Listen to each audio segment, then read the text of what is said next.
오늘의 시그널 픽에서는 신동욱 국민의힘 최고위원과 이야기를 나눠보도록 하겠습니다. 안녕하십니까? 예, 어서 오십시오. 반갑습니다. 네. 예, 오랜만입니다. 예. 자, 앞서 지금 두 분과 신랄한 이야기를 길게 좀 나눠봤습니다.만 지금 조희대 대법원장 사퇴를 요구하는 민주당 목소리, 그리고 또 이재명 대통령이 거기 또 힘을 실어주는 한마디를 하면서 시끄럽습니다. 아니, 저는 이 문제가 이제 잘못 뭐 강유정 대변인 오독이라고 표현을 했는데, 잘못하면 우리 국민분들이 대통령이 대법원장 사퇴를 요구할 수도 있겠구나라고 생각하라면, 왜냐하면 언론 입장에서 보면 사퇴를 요구했더니 뭐 이렇고 이런 얘기를 하잖아요. 그렇게 인지했거든요. 저도 안 되는 겁니다. 네. 그거는 예를 들어서 우리가 예전에 원님 재판이라는 표현 흔히 쓰잖아요. 네, 근데 네. 이게 원님 재판이라는 게 무슨 얘기냐면, 일단 삼권 분립 확립되기 전 봉건 시대에는 원님이 행정부의, 지금으로 치면 대통령이잖아요. 그렇죠. 행정부의 수반인데, 원님이 재판도 하고 뭐 법도 만들고 이제 다 하던 시절에 전제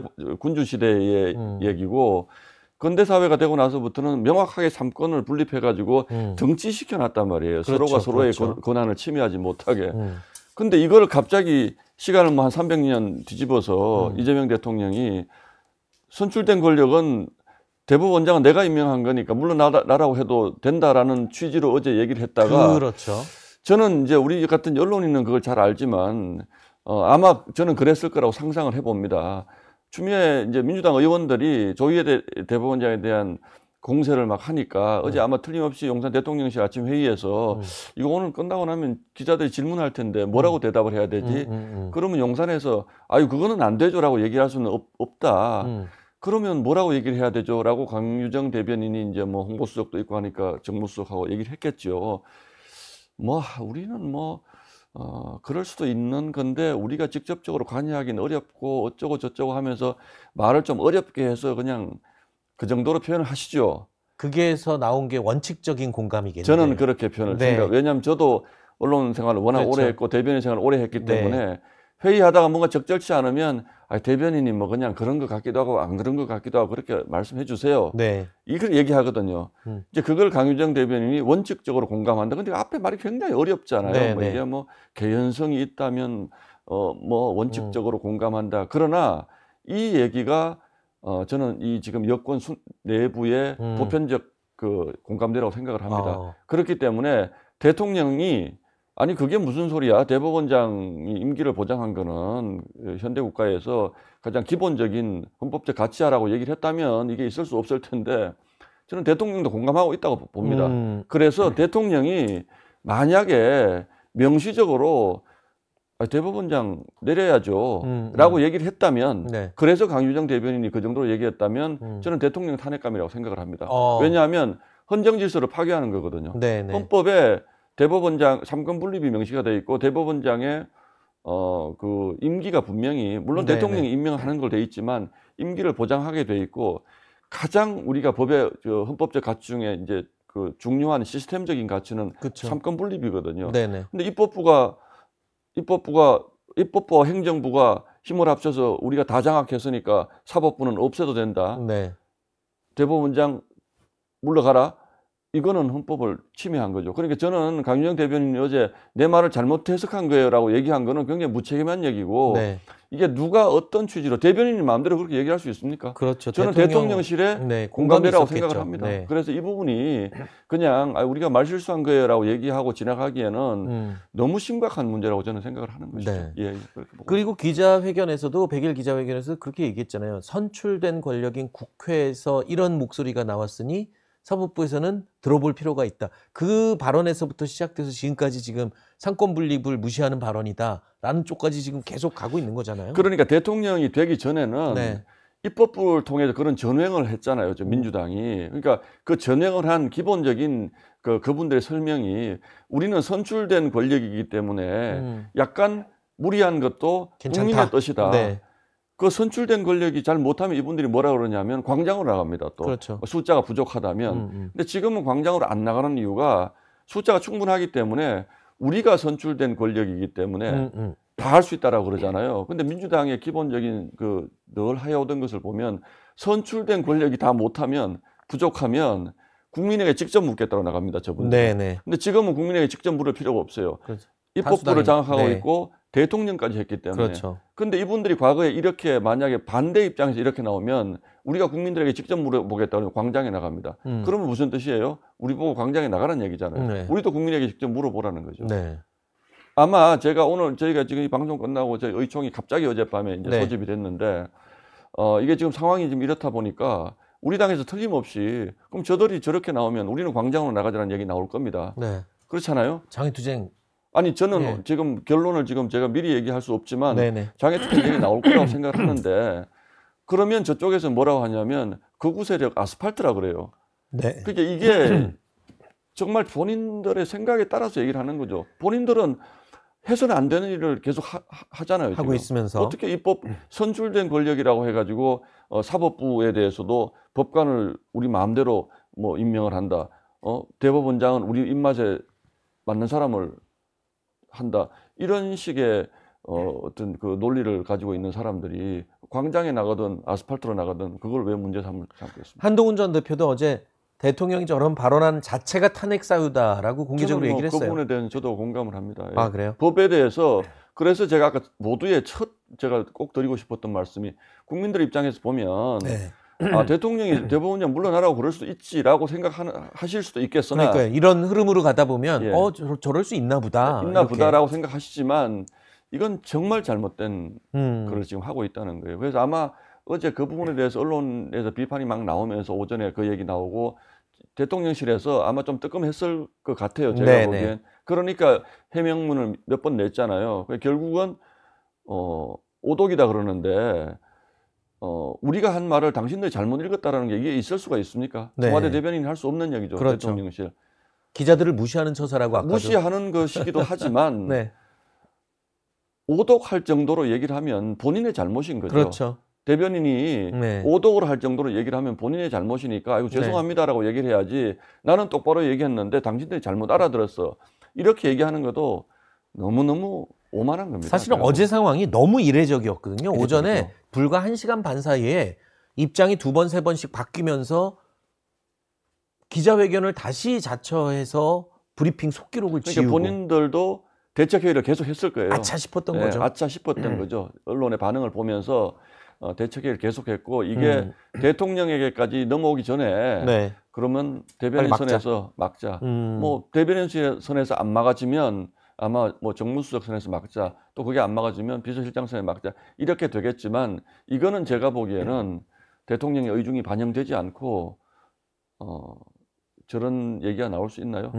예, 저는 그렇게 보고 있습니다. 지금 대통령이 자기 범죄에 막기 위해서 궁극적으로 저러는 거다라는 게 지금 국민의힘의 주장이에요. 한동훈 전 대표도 그렇고. 내란 프레임이라는 것이 저희가 보기에는 내란 상황을 민주당이 이렇게 오래 끌고 가려고 하는 것이 한편으로 보면 문재인 정부 때 했던 적폐청산 같은 생각으로 들 수 그렇죠. 있지만 제가 보기에 지금 민주당의 사정은 그것보다 훨씬 더 급박하다는 거예요. 왜냐하면 대통령이 도덕적 정당성을 가지고 대통령이 된 분이 아니고 계엄이라는 특수 상황이 생기는 바람에 지금 5개 재판을 받고 있음에도 불구하고 대통령 후보가 됐고 대통령이 된 상황이지 않습니까? 그렇죠. 그런데 입장 바꿔서 생각을 해보십시오. 권력은 유한한 거 아닙니까? 그렇죠. 5년 지나면 언젠가는. 본인에 대한 재판은 이건 재개될 것인데 네.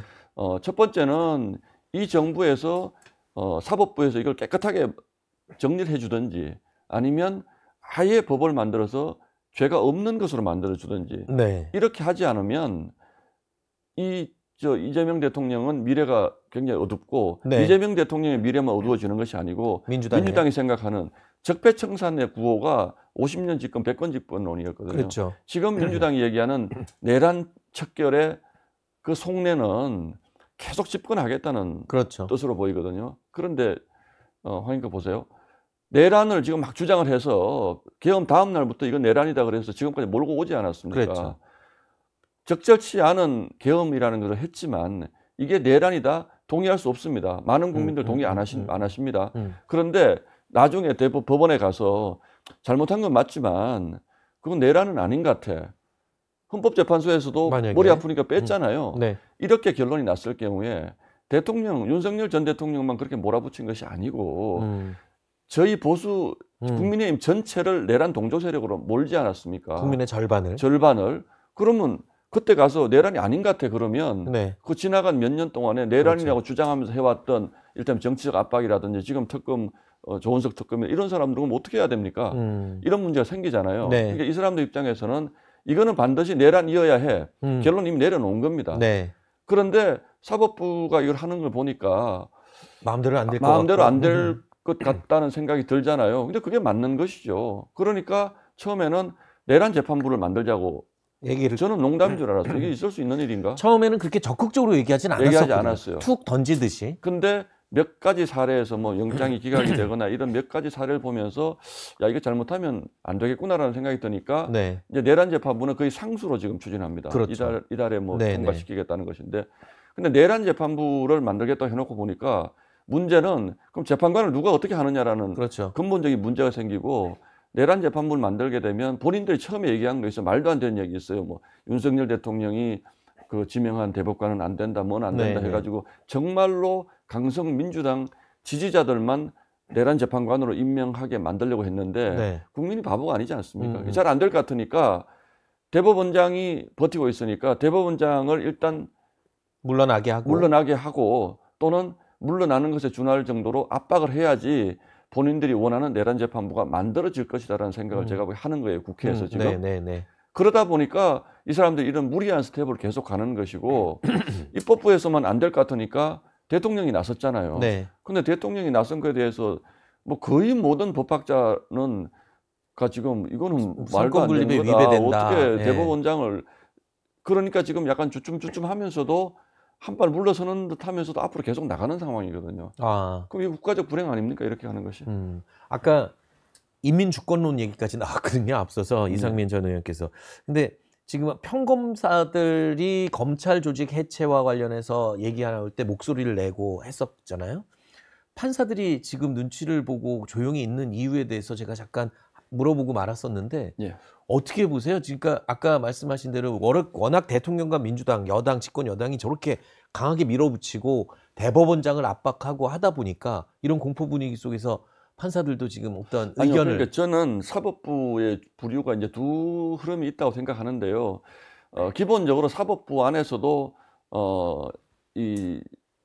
사법의 정치화가 워낙 많이 진행되다 네. 보니까 정치적 생각을 하시는 분들이 많아진 것은 사실인 것 같아요. 그럼에도 불구하고 사법부는 지켜져야 된다는 그렇죠. 큰 공감대가 있는데 이분들이 검찰 개혁을 밀어붙이는 걸 지금 봤잖아요, 지금.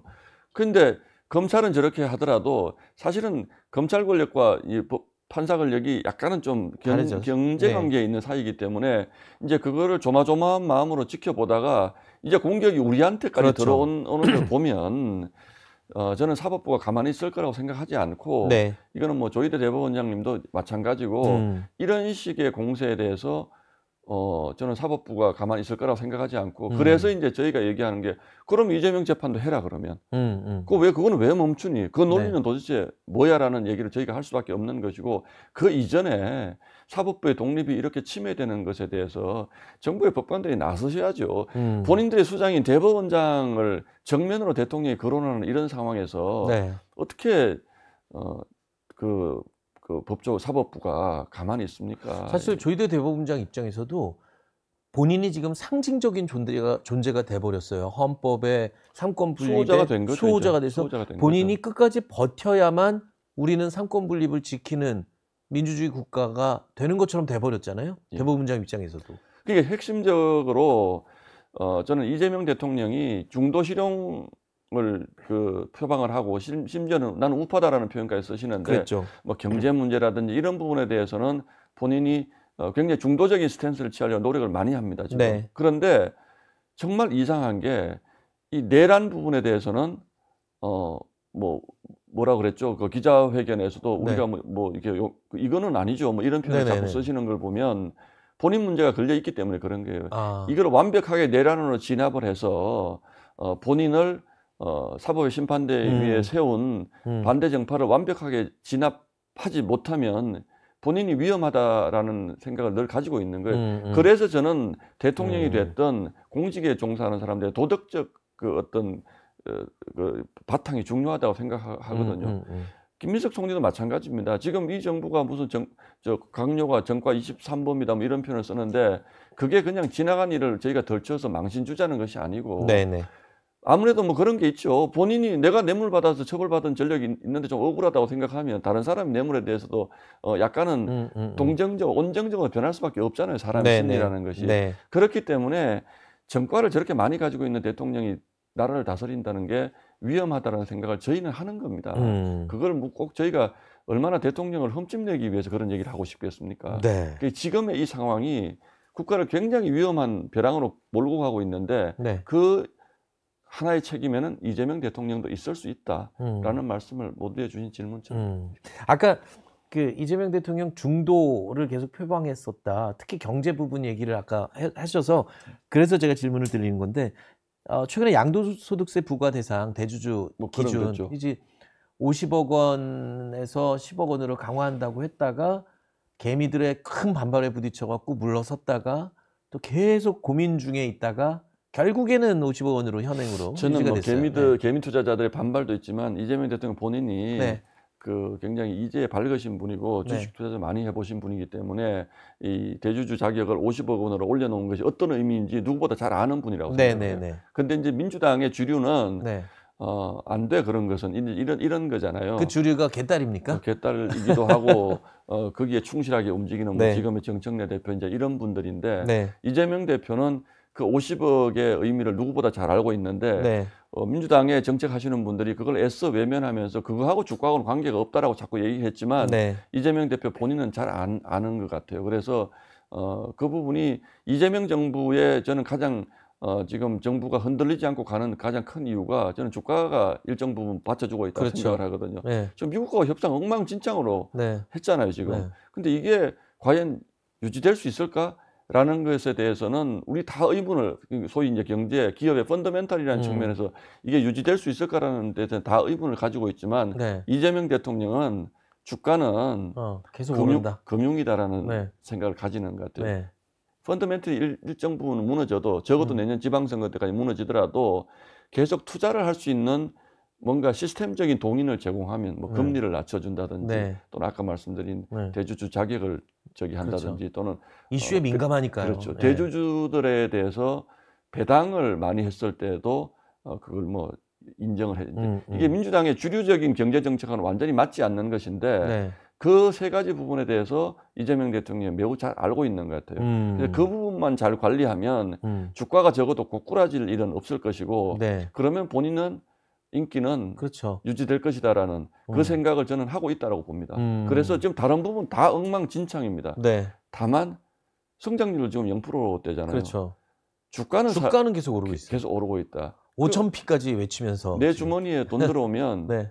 정부에 대한 비판 의식이 떨어지는 것이니까 그렇죠. 저는 그런 양면 작전으로 지금 가고 있는 상황이다. 어. 그러면서 내라는 계속 밀어붙이고 뭐 이런 상황을 보고 있습니다. 어제 또 이 얘기가 전해지면서 국민의힘 내부가 시끄러울 것 같습니다. 분위기 안 그래도 지금 특검 수사 때문에 현역 의원들 분위기 안 좋은데 국회 패스트트랙 충돌 사건 이게 벌써 몇 년 전입니까? 언제적 사건인데 저도 참 6년 만에 1심 공판이 열렸고 검찰이 이제 구형한 거예요. 법원의 선고가 아니고 검찰 구형인데 나경원 의원한테 징역 2년 구형하고요. 국회 선진화법 위반으로 500만 원 이상의 벌금 받게 되면 의원직 상실인데 거기다 5년간 피선거권 박탈. 이거 지금 나경원 의원 말고도 의원들 명단이 쫙 리스트가 어제 뜨면서 그래서 깜짝 놀랐어요. 저도요, 이게 네. 뭐 검찰의 구형이니까 네. 뭐 검찰은 그렇죠. 근데 법원에서 이 부분을 어떻게 판단할지가 가장 네. 핵심적인 것인데 이 기억도 아마 일반 국민들은 없으실 것 같은데 그러니까요. 패스트트랙이라는 6년 게 전 일입니다. 그 당시에 국회에서 이제 물리적 충돌이 좀 있었던 걸 네. 가지고 6년 동안 재판을 끌고 있다가 네. 지금 와서 그게 무슨 일반 국민들한테 피해를 입힌 사건도 아니고 거기 앞에서 연동형 비례대표제 뭐 이런 거 통과하는 그 과정에서 이제 물리적으로 좀 충돌이 있었는데 야 이거를 징역 2년을 구형을 해요? 그러니까 이게 제가 보기에는 이것도 이분들은 그동안 가지고 있다가 네. 무슨 뭐 내란으로 지금 붙여서 이렇게 얘기를 하는 건가? 저는 뭐 이게 사실은 법리적으로 제가 판사님들 검찰이 이렇게 얘기한 것에 나중에 판사님들 분명히 이거는 뭐 굉장히 많이 떨어질 거라고 네. 생각을 하는데 저도 아니 근데 이게 납득하기 어렵습니다. 지금 한 나경원 20명 되잖아요. 네, 지금. 20명 정도 나경원 의원은 징역 그러니까 원래 검찰이 구형하면 판사가 선고할 때 좀 낮추거나 그거를 유지하는 경우는 이례적인 거잖아요. 구형을 유지하는 건 굉장히 엄하게 처벌하는 건데 징역 2년을 워낙 세게 때려 놓으니까 이걸 낮춰도 벌금 500만 벌금형으로 가기가 어렵죠. 저렇게 되면. 네, 1심에서 적어도. 그렇죠. 예.